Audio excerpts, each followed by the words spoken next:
Hello student, good morning. आज हम आपके लिए लेसन नंबर 1 के क्वेश्चन नंबर 165 से स्टार्ट करेंगे। क्वेश्चन है, गुर्जर प्रतिहार वंश के शासकों एवं उनकी उपलब्धियों का उल्लेख कीजिए। देखिए इसका उत्तर, गुर्जर प्रतिहार वंश के शासकों एवं उनकी उपलब्धियां निम्न हैं। पहला है नागभट्ट प्रथम। 725 ईस्वी में नागभट्ट प्रथम ने गुर्जर प्रतिहार वंश की स्थापना की। सर्वप्रथम नागभट्ट प्रतिहार वंश की स्थापना 725 में किसने की थी? नागभट्ट प्रथम ने। उसके राज्य की स्थापना गुजरात में हुई। इसने अपने राज्य की स्थापना कहाँ की थी? गुजरात में। अतएव इसके वंश का नाम गुर्जर प्रतिहार पड़ा था, गुजरात में होने के कारण। नागभट्ट प्रथम ने सिंध की ओर से आने वाले अरबों के आक्रमण का सफलतापूर्वक सामना किया था। सिंधु नदी का जो आसपास का क्षेत्र है वो सिंध कहलाता है। जो सिंधु नदी हमारे भारत में जम्मू कश्मीर और पाकिस्तान में होकर बहती है, तो ये दोनों ही क्षेत्र से जब आक्रमण हुआ था उत्तर भारत की तरफ से, तो उसका सफलतापूर्वक इसने सामना किया था नागभट्ट प्रथम ने। अरब यानी मुस्लिम कंट्रीज जो थी उनको अरब कंट्रीज कहा जाता है। अफगानिस्तान, ईरान, इराक, यूनान, ये सब अरब कंट्रीज थी जहाँ से जो आक्रमण हुए तो उनका सफलतापूर्वक इन्होंने सामना किया था। आगे बात करते हैं वत्सराज। वत्सराज ने सम्राट की उपाधि ग्रहण की। उसने अपने वंश की शक्ति तथा प्रतिष्ठा को बढ़ाने का प्रयास किया था। अगला शासक हुआ नागभट्ट द्वितीय। नागभट्ट द्वितीय इस वंश का प्रतापी सम्राट था। उसने लगभग 816 ईस्वी में गंगा की घाटी पर आक्रमण किया और कन्नौज पर अधिकार कर लिया। यद्यपि नागभट्ट द्वितीय राष्ट्रकूट राजा गोविंद तृतीय से पराजित हुआ था, परंतु इस वंश के शासक कन्नौज तथा आसपास के क्षेत्रों पर 1018-19 तक शासन करते रहे थे। कन्नौज जो उत्तर प्रदेश में है, वर्तमान में जिला है।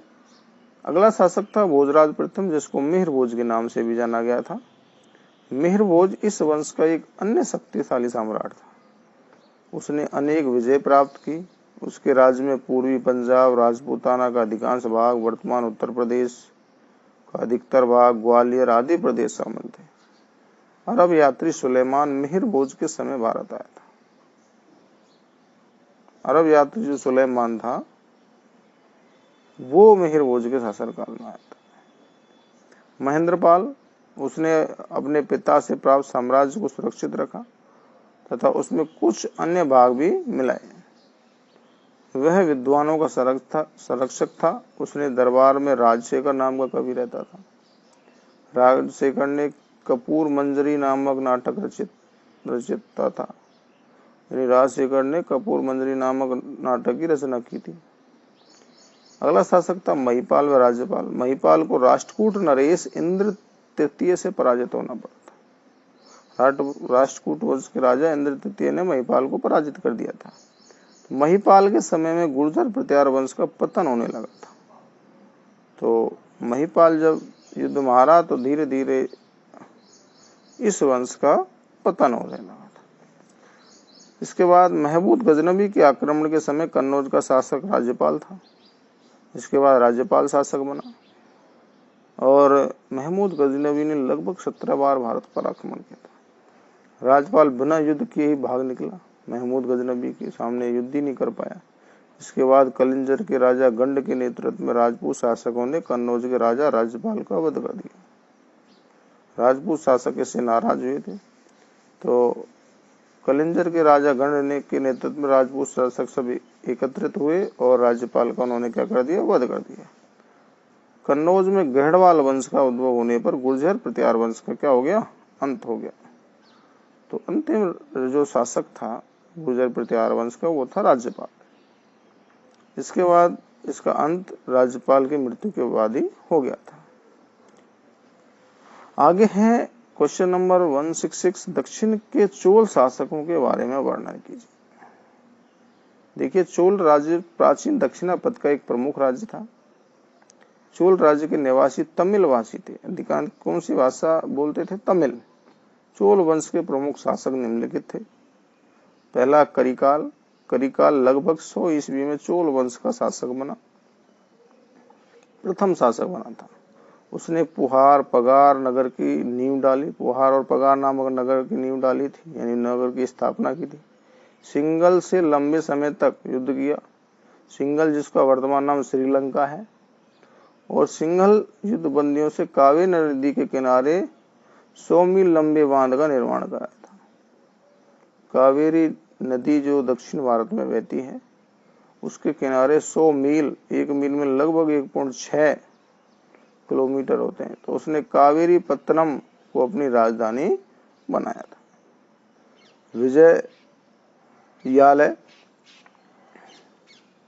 विजयालय ने तंजौर को अपनी राजधानी बनाया था। आदित्य प्रथम। विजयालय के पुत्र आदित्य प्रथम 880 से 907 तक जो रहे शासक ईस्वी में, पल्लव नरेश जो थे अपराजित को पराजित किया था। पल्लव नरेश का नाम है अपराजित। इसको आदित्य प्रथम ने पराजित किया था। इसका शासनकाल था 880 से 907 ईस्वी तक। इसके बाद शासक हुए परांतक प्रथम। आदित्य के पुत्र परांतक, आदित्य प्रथम के पुत्र थे। परांतक प्रथम ने पल्लवों की शक्ति को पूर्णतः क्या कर दिया था? नष्ट कर दिया था। पल्लव शासकों, उसने पांड्यों की राजधानी मदुरा पर भी अधिकार कर लिया था। इसके बाद हुए राजराज प्रथम, जिनका शासनकाल 985 से 1013 ईस्वी तक रहा। राज प्रथम ने संपूर्ण मद्रास, मैसूर जिसका वर्तमान कर्नाटक है, कुर्ग कर्नाटक में है, और सिंघल श्रीलंका को जीतकर अपने अधीन किया, और वह संपूर्ण दक्षिणी भारत का एकत्र सम्राट बन गया। राजराज प्रथम दक्षिण भारत का। उसने अपनी राजधानी तंजौर में उसकी राजधानी उसने क्या बनाई थी? तंजौर में राजराजेश्वर बृहदेश्वर मंदिर का निर्माण करवाया था। भगवान शिव का राजराजेश्वर मंदिर किसने बनवाया था? राजराज प्रथम ने। विशेष ध्यान रखें। राजेंद्र प्रथम और अन्य चोल शासक। राजराज प्रथम के पुत्र राजेंद्र प्रथम जो 1016 से 1044 ईस्वी ने पेंगू, मर्तमान, श्रीलंका, अंडमान निकोबार द्वीपों पर क्या की? विजय प्राप्त की। इसके बाद उसने बंगाल तथा बिहार के शासक महिपाल को भी पराजित किया। उसने कलिंग पर भी विजय प्राप्त की। कलिंग जो उड़ीसा में है। उसने बंगाल तथा बिहार के शासक महिपाल को भी पराजित किया। उसने कलिंग पर भी विजय प्राप्त की। उसकी सेनाएं उड़ीसा, दक्षिण कौशल, बंगाल और मगध होती हुई गंगा तक पहुंची। पूर्वी भारत की विजय के उपलक्ष्य में राजेंद्र प्रथम ने गंगे कोंड की उपाधि धारण की थी। बहुत ही महत्वपूर्ण बात है। कहने का अर्थ है पूर्वी भारत की जो विजय प्राप्त की, गंगा नदी तक का क्षेत्र उसने विजय प्राप्त करके अपने अधीन कर लिया। तो इस जीत के उपलक्ष्य में राजेंद्र प्रथम ने गंगे कोंड की उपाधि धारण की थी। उसका पुत्र राजाधिराज जो 1044 में शासक बना और 54 तक ईस्वी तक रहा, चालुक्य नरेश सोमेश्वर के साथ कोप्पम के युद्ध में लड़ता हुआ मारा गया था। चालुक्य नरेश थे सोमेश्वर, उसके साथ राजाधिराज ने युद्ध लड़ा और कोप्पम के युद्ध में वो लड़ता हुआ मारा गया था। परंतु वीर राजेंद्र 1064 से 169 इसका जो पुत्र हुआ राजाधिराज का ने चालुक्यों को कुंडल संगमम के युद्ध में पराजित कर दिया था। आगे है कुलोत्तुंग प्रथम। चोलों के उत्तराधिकार के संघर्ष में सिंहासन सन 1070 ईस्वी को राजेंद्र कुलोत्तुंग प्रथम को प्राप्त हुआ। कुलोत्तुंग प्रथम ने चालुक्य नरेश विक्रमादित्य को पराजित किया था। इसको पराजित किया था? विक्रमादित्य, चालुक्य नरेश को। अगला शासक था चोल। चोल साम्राज्य का जब अंत कैसे हुआ देखो। राजेंद्र तृतीय चोल वंश का अंतिम शासक था। ये विशेष ध्यान रखें, प्रश्न छोटे प्रश्नों में पूछ लिया जाता है। राजेंद्र तृतीय चोल वंश का अंतिम शासक कौन था? राजेंद्र तृतीय। विशेष ध्यान रखें, अंतिम शासक था ये राजेंद्र तृतीय। 13वीं शताब्दी के अंत में चोल साम्राज्य का अंत हो गया था। आगे हम बात करेंगे चोलकालीन प्रशासन की। चोलकालीन प्रशासनिक व्यवस्था क्या थी? Question number 167। चोलों का प्रशासन ग्राम पंचायत प्रणाली पर आधारित था। कैसे प्रशासन था? ग्राम पंचायत। प्रशासन की सुविधा की दृष्टि से संपूर्ण चोल राज्य 6 प्रांतों में बटा था। कितने प्रांतों में बटा था? 6, जिनको मंडलम कहा जाता था। उन प्रांतों को क्या कहते थे? मंडलम। मंडलम के उपविभाग कोट्टम। मंडलम के उपविभाग को क्या कहते थे? कोट्टम। इनका छोटा जो विभाग होता था राज्यों का। कोट्टम के उपविभाग नाडु कहलाते थे। कुर्रम और ग्राम होते थे। नाडु, कुर्रम और ग्राम होते थे। अभिलेखों में नाडु की जो सभा को नाट्टर और नगर की श्रेणी में नगरतार कहा गया है। अभिलेखों नाडु की जो सभा होती थी उसको नाट्टर और नगर की श्रेणियों में नगरतार कहा गया है। गांव की प्रतिनिधि प्रतिवर्ष नियमतः निर्वाचित होते थे। प्रत्येक मंडलम को स्वायत्तता प्राप्त थी, यानी अपने ऊपर निर्भर थे, लेकिन राजा को नियंत्रित करने के लिए कोई केंद्रीय विधानसभा नहीं थी। भूमि की उपज का लगभग 1/6 भाग, यानी 1/6 सरकार को लगान के रूप में मिल रहा था। 1/6 भाग सरकार लगान के रूप में लेती थी भूमि कर का। लगान अनाज में या स्वर्ण मुद्राओं में दिया जा सकता था। या तो लगान का जो भाग था स्वर्ण मुद्राओं के द्वारा या अनाज के रूप में दिया जा सकता था। चोल राज्य में पिछले सोने का सिक्का था जिसको कासू कहलाता था, जो सोल है उसका होता था। चोल राजाओं के पास विशाल स्थल सेना के साथ साथ मजबूत जहाज बेड़ा भी होता था। चोल राजाओं ने सिंचाई की बड़ी बड़ी योजनाएं पूरी की थी। आगे है चोल वंश की कला को समझिए। Question number 168। चोलों ने दक्षिण में पिछले द्रविड़ मंदिर शैली के विकास में योगदान दिया। इस शैली की विशेषताएं हैं वर्गाकार विमान मंडप, गोपुर, कलापूर्ण स्तंभों से सुसज्जित वृहद सदन, सजावट के लिए पारंपरिक सिंह, ब्रैकेट तथा संयुक्त स्तंभों का होना, ये इसकी विशेषताएं थी। इस शैली की जो चोल शासकों ने द्रविड़ शैली जो बनाई, उस शैली की विशेषताएं थी। राजराज प्रथम द्वारा निर्मित तंजौर का शिव मंदिर, जिसको राजराजेश्वर मंदिर था, द्रविड़ शैली का एक उत्कृष्ट नमूना है। किस शैली का है? द्रविड़ शैली का है। दक्षिण भारत में नहरों की प्रणाली चोलों की देन है। चोल मंदिरों में चिदम्बरम और तंजौर के मंदिर सबसे उत्कृष्ट हैं। चोल युग की नटराज शिव की कांसी की मूर्तियां विश्व सर्वोत्कृष्ट मानी जाती। नटराज शिव की जो कांसी की मूर्तियां बहुत प्रसिद्ध हैं, चोल युग की सबसे अच्छी मानी जाती। मंदिरों की गोपुरम शैली का विकास इस युग में हुआ था। विशेष ध्यान रखें, गोपुरम शैली का विकास किस युग में हुआ था? तो चोल कालीन युग में हुआ था। आगे है क्वेश्चन नंबर 169। चोल कालीन समाज का परिचय दीजिए या चोल कालीन समाज पर संक्षिप्त टिप्पणी लिखिए। दोनों प्रकार से इस प्रश्न को पूछा जा सकता है। देखिए चोल कालीन समाज के बारे में।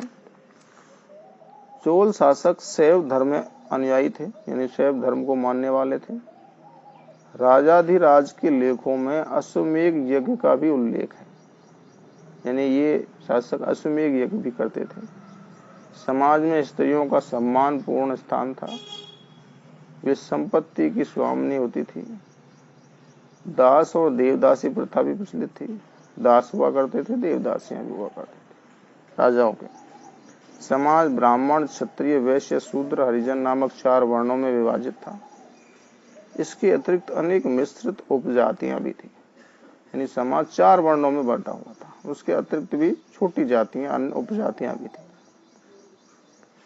अगला क्वेश्चन है 170। पल्लव वंश के बारे में आप क्या जानते हैं? तो यानी पल्लव वंश का संक्षिप्त परिचय, जो अगला वंश हुआ था इसके बाद, चोल वंश के बाद।